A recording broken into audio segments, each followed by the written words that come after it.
I love the concept of kingdom. And I love how Jesus kind of lays out this kingdom manifesto in the Sermon on the Mount. You know, it basically says things like, love one another, treat others as you want to be treated, do not judge. When you look at Luke chapter 6:31, it says, and as you wish that others would do to you, do so to them. So Jesus is basically presenting to us this inside, outside, upside down kingdom, you know, where we die in order to really live, where we lose in order to win.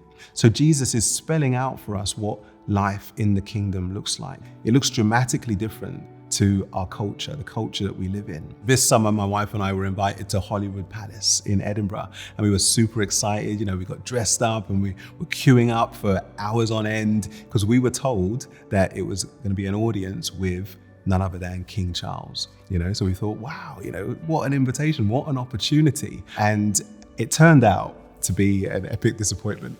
And it was a disappointment because we barely got to see the king. And we was standing on our tiptoes, looking over other people, you know, taking pictures, then zooming in at them. Oh, that's not the king. And then, oh, maybe he's over there.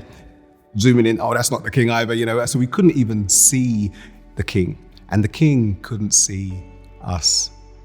And the takeaway from it, as we're walking home, my wife says to me, Dee, isn't it great that we don't need to get dressed up and dolled up, queue up to see our king, to see the King of Kings, the Lord of Lords. We can actually just come unannounced into his presence, you know, whether it be at church or at home, wherever we are, we can just have that direct communication with our King of Kings.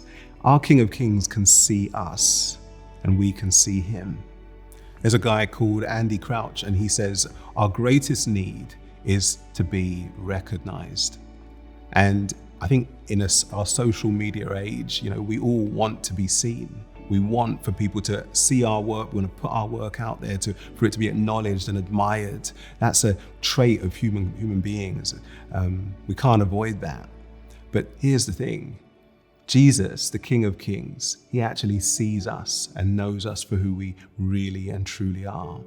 And there's a story in the Old Testament, in Genesis chapter 16, of Hagar. And Hagar, she's in between a rock and a hard place. She's really in a very vulnerable position. And she cries out to God, God, do you see me? And then what we have in the scriptures in verse 13 is that she comes to this place and this recognition that not only does she see God, but God sees her also. God sees into her soul and knows who she is. He knows her name and he knows her by heart.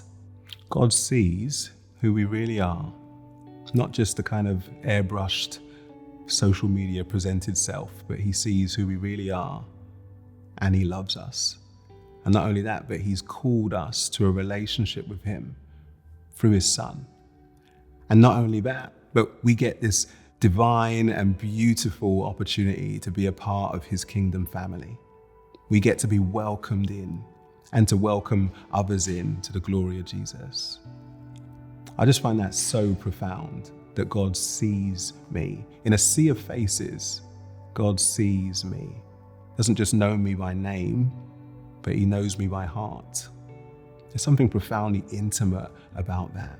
About the God of all time, all history past, and all eternity, who knows us deeply.